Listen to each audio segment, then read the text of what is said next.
This is lesson 2 of my miniature Cymbidium orchid class. Today we are making the petals for the flowers.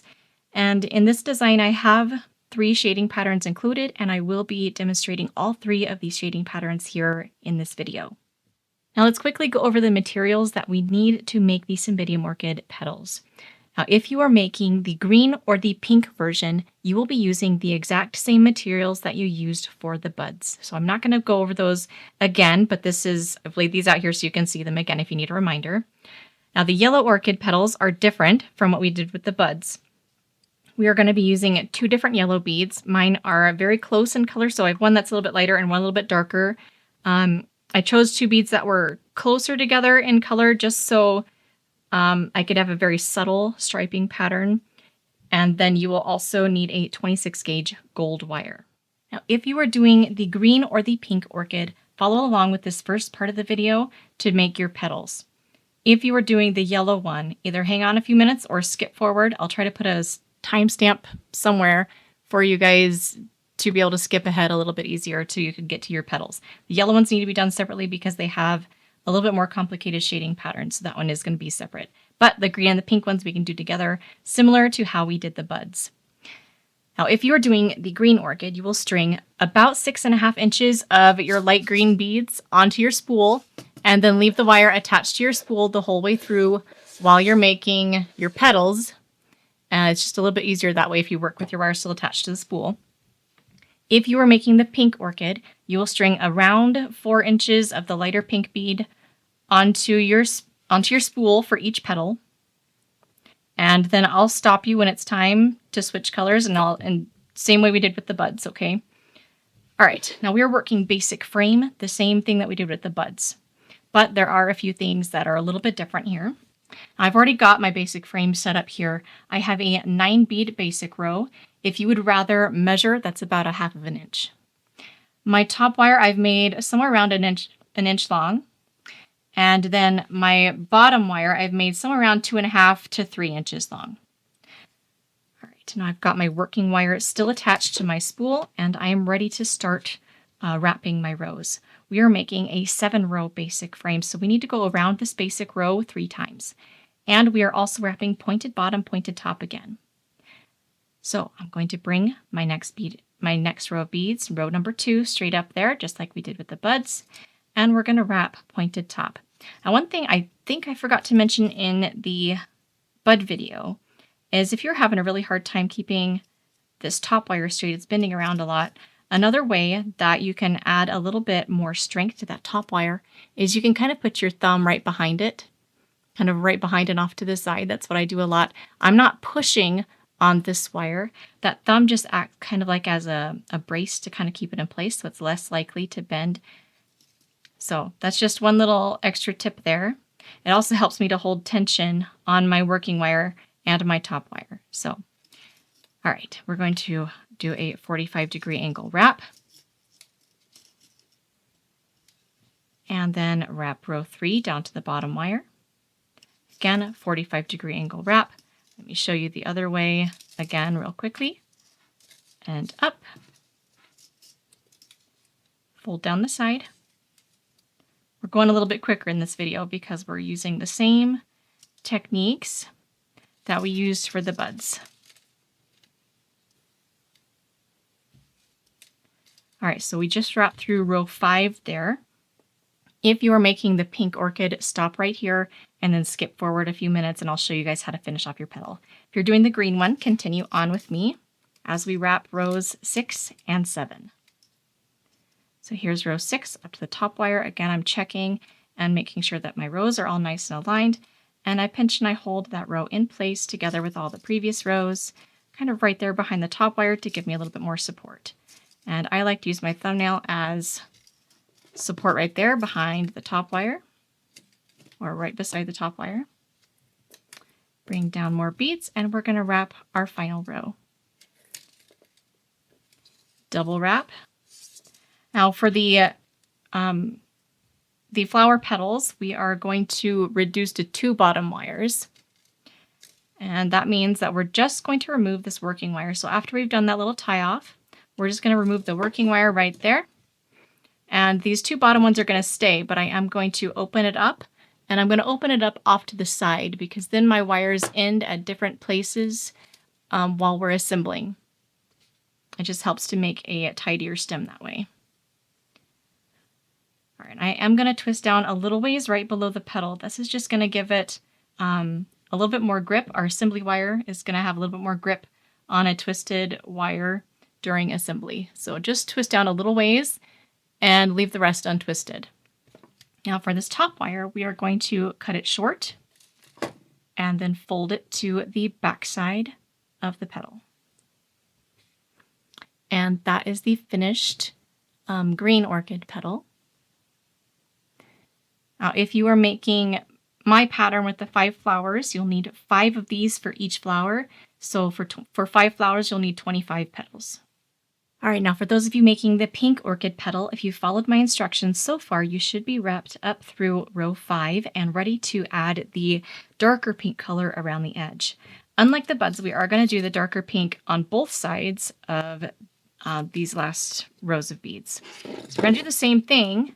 We're just going to carefully measure out some bare wire just by wrapping it around the outside of the petal there, kind of loosely so you have enough, oh my goodness, kind of loosely so you have enough slack there to do any wraps and everything and not short yourself any wire.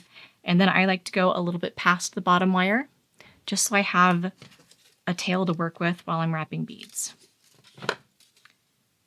All right, straighten that back out, and now we're going to string the darker pink beads onto this cut wire.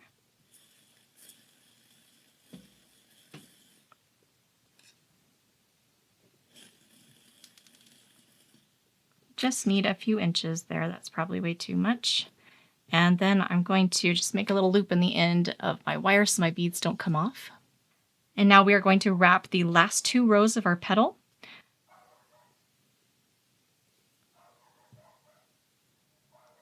Now this is a situation here. I didn't get to show this quite before. Let me scooch in here. If you have this bead that's kind of halfway on top of the top wire but goes halfway past, I still reduce that bead because I do not want to go past that top wire at all. All right, wrap row 6 with a pointed top, and then wrap row 7 with a pointed bottom. Double wrap the working wire right there below the last row of your petal. And for these flower petals, we are going to be reducing to 2 bottom wires. So we're just going to trim off the working wire right here, right below where we've tied off those wires. And then if you have any beads left on your little bit of wire there, you can just dump them back in your bead spinner. Now we're going to leave both of the bottom wires, but we are going to open it up. And I usually do that kind of off to the side. That way, when I'm assembling, these wires will end at different spots on my stem. Now let's finish off this top wire. We're going to cut that short, about 1/4 of an inch or 1/8 of an inch there, fairly short, and then fold it to the back side of the petal. Kind of give it a nice push there, make sure it's nice and flat. And that is the finished pink petals for the orchids. My pattern works out 5 flowers. So if you're making a stem that same size, you'll need 5 flowers, and each flower needs 5 petals, so you'll end up with 25 total petals. So we're making the yellow petals now, and as you can see, the yellow petals have a very subtle striping pattern to them. That's because I used 2 beads that are fairly close together. And we have the same issue that we did with the light green beads and the light green wire on screen, is that they're not going to show up as well as I would like them to. So just for the demo, I'm going to be working with darker beads and darker wire just to make sure that you guys can see what's going on. But your finished one, if you're doing the yellow, it will end up looking like this. All right, let's get started here. Now, if you're looking at the PDF version of my pattern and working along with this video, you're going to see a shading pattern with a bunch of letters and numbers written in it.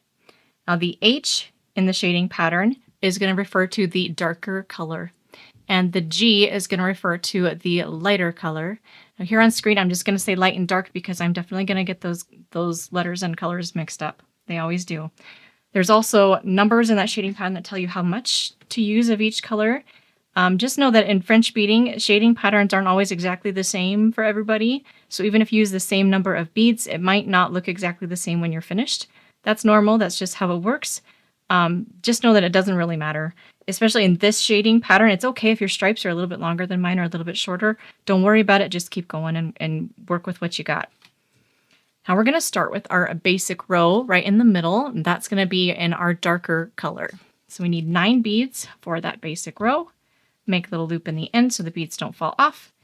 And then we're going to make our top wire about 1 inch long, and then the bottom wire about 2.5 to 3-ish inches long, about like that. And then we're going to finish off the frame here.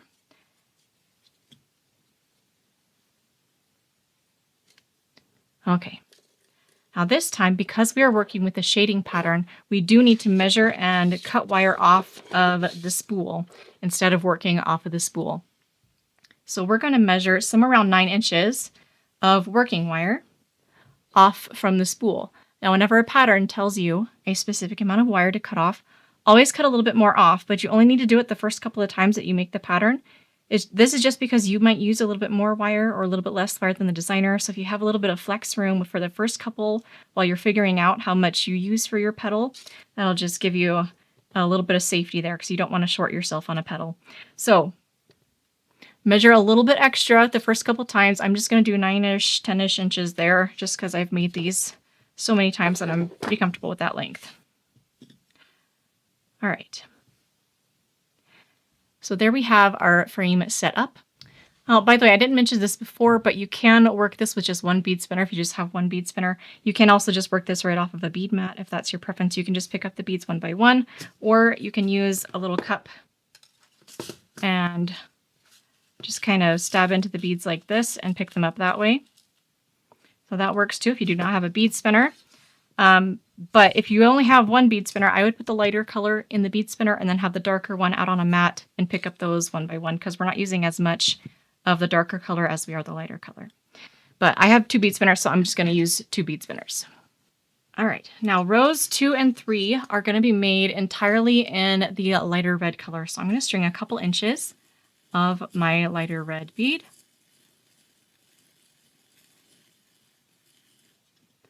Right onto the end of my working wire. And then we are going to wrap rows 2 and 3 with a pointed top and pointed bottom. Remember to make sure that your rows are really tight and close together. Cross over that top wire at a 45-degree angle, measure your beads. And then what I do is I like to put my thumb, I didn't mention this in the bud pattern, or the bud tutorial, but one thing you can do to help with this top wire is to put your thumbnail kind of right behind it. I'm not pushing with my thumb. I'm just using it kind of as a brace to help hold it in place while I'm wrapping. So it also helps to help me hold tension on this working wire and the top wire to make sure I get a nice tight wrap. So I'm going to put my thumb right there behind, kind of right between the working wire and the top wire, just as a little wedge there.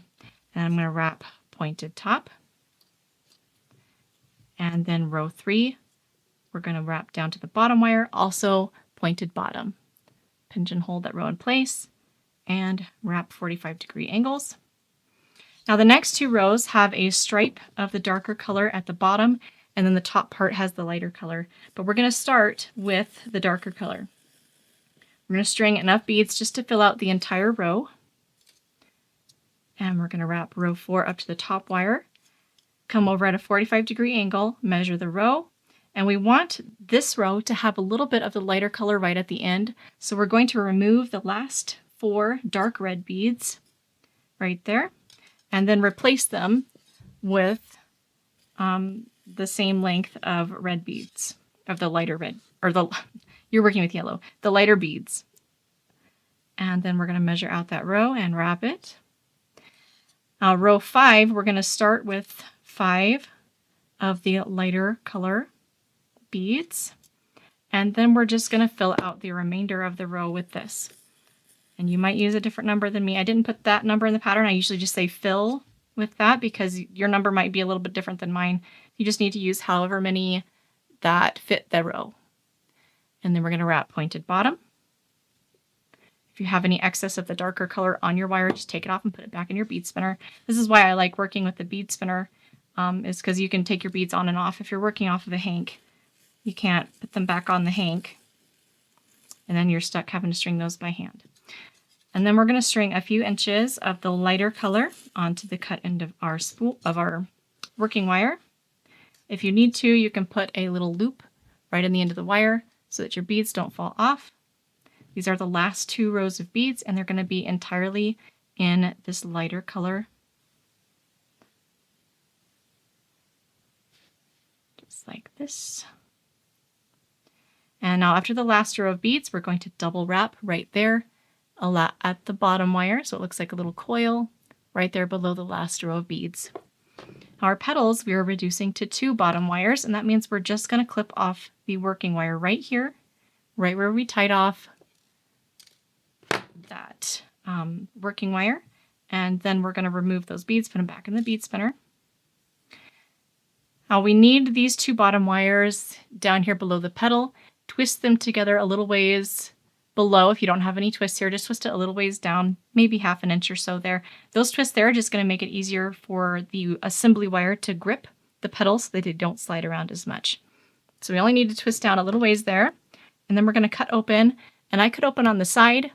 That way when I straighten it out, my 2 bottom wires are different lengths. That way when we assemble the flower, the wires will end at different lengths, and you won't get kind of this little knot of wire right at the same place on your stem.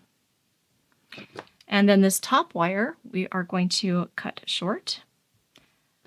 About that long is all you need, and we're just going to fold it to the back, give it a nice little press there to make sure that it's flat against the back side of the petal. All right, so that's what your finished petal is going to look like, but in yellow. I'm thinking now after I see this, I might actually make a little stem of red ones if I get time, but I never have time. Okay, so if you are making the stem from my pattern, my stem had 5 flowers, and each flower needs 5 sepals. So you're going to end up with 25 total of these little flower petals.